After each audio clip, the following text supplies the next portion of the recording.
Halo, aku Ivan Demasardine dengan NIM 085. Di sini, aku akan membahas mengapa sih Argentina bisa hancur karena krisis dan dolarnya ditukar dengan yuan. Nah, sekarang aku mau bahas salah satu negara di Amerika Selatan yang lagi terancam sama krisis ekonomi, yaitu Argentina. Jadi, tingkat inflasi di Argentina tuh sudah menyentuh angka 102%, ditambah tinggal di tempat yang layak tapi nggak bisa makan, atau bisa makan tapi jadi gelandangan. Apa sih yang membuat inflasi di Argentina bisa parah banget?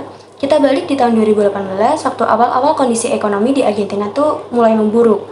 Kalau menurut BBC, kondisi ekonomi di Argentina tuh sudah mulai kelihatan memburuk waktu nilai tukar peso di Argentina merosot tajam sampai menyentuh angka minus 50% atau bahkan lebih pada waktu itu.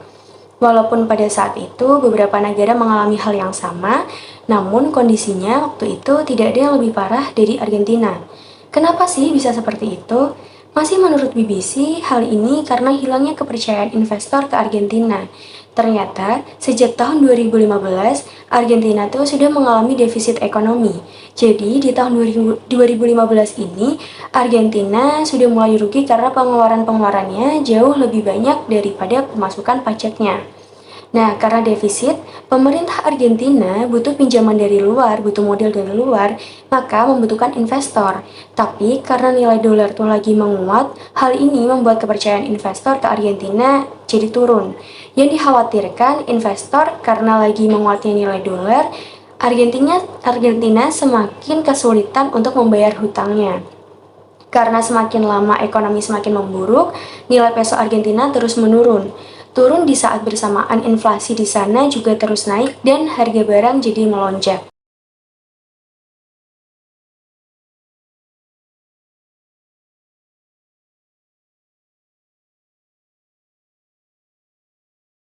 Menurut The Washington Post, untuk mengatasi inflasi ini, pemerintah Argentina yang waktu itu dipimpin oleh Mauricio Macri memutuskan untuk meminjam uang ke IMF. Tujuannya biar ekonomi di Argentina tidak mengalami defisit. Jadi sebenarnya pemerintah Argentina waktu itu tuh menargetkan ekonomi mereka bakal nol defisit di akhir tahun 2019. Tetapi karena kondisi Argentina lagi parah, jadinya mereka harus meminjam uang dengan jumlah yang besar sekitar 50 miliar US dollar. Akhirnya, IMF memberi tambahan pinjaman sebesar 7,1 miliar US dollar, jadi total pinjaman sebanyak 57,1 miliar US dollar ke Argentina. Tetapi, ternyata langkah ini banyak ditentang sama masyarakat Argentina. Bahkan saat kesepakatan ini disahkan oleh pemerintah Argentina, didemo sama masyarakatnya. Karena masyarakat Argentina merasa kalau bantuan IMF sebelumnya sudah pernah membuat negara mereka krisis.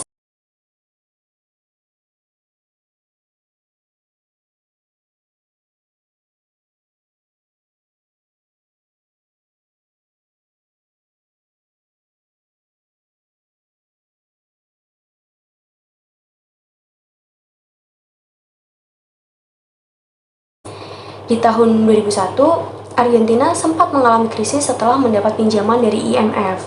Lalu di tahun 2019, menurut Washington Post, ada juga beberapa peristiwa yang membuat kondisi perekonomian di Argentina semakin memburuk. Misalnya, waktu Alberto Fernandez, presiden Argentina, terpilih menjadi presiden, terjadi aksi jual obligasi negara yang besar-besaran. Saking banyaknya orang yang jual obligasi negara waktu itu, pemerintah Argentina itu sampai mengalami gagal bayar. Untuk mengatasi hal ini, pemerintah Argentina memutuskan untuk memproduksi lebih banyak uang. Namun, tidak lama terjadi pandemi COVID dan pemerintah harus menambah produksi uang yang lebih banyak agar rakyat tidak banyak mengalami kesusahan dan melakukan beberapa kebijakan. Kebijakan itu bisa jadi solusi untuk membantu rakyat Argentina yang lagi dilanda krisis akibat pandemi.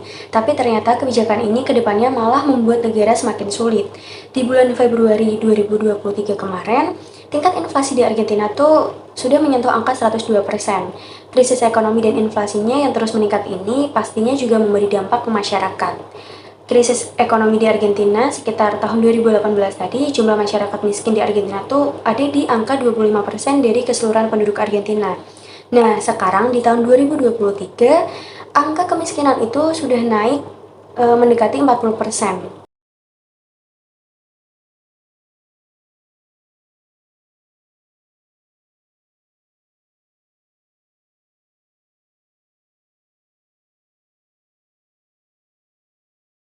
Banyak sekali masyarakat Argentina yang hidupnya menjadi gelandangan. Mereka sudah tidak mampu lagi membayar sewa tempat tinggal, apalagi membeli. Buat orang-orang yang jadi gelandangan itu pun, mereka akhirnya menempati fasilitas-fasilitas umum seperti bandara.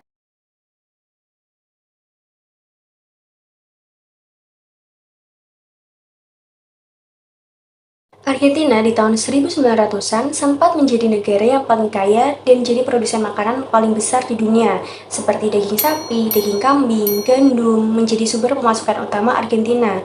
Karena dalam kurun waktu 100 tahunan, kondisi Argentina semakin memburuk. Banyak masyarakat Argentina yang memutuskan untuk pindah ke luar negeri agar mendapat kepastian hidup yang lebih baik.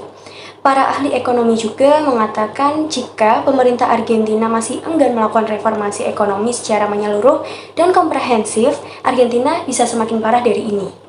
Di Argentina sekarang sudah mulai memakai yuan untuk transaksi impor ke negara mereka. Tujuannya agar jumlah cadangan dolar mereka tuh nggak semakin turun, agar inflasinya juga tidak semakin parah. Tahun lalu, Argentina baru saja menukar cadangan uang mereka kurang lebih berjumlah 5 miliar ke yuan. Sekian video dari saya, terima kasih.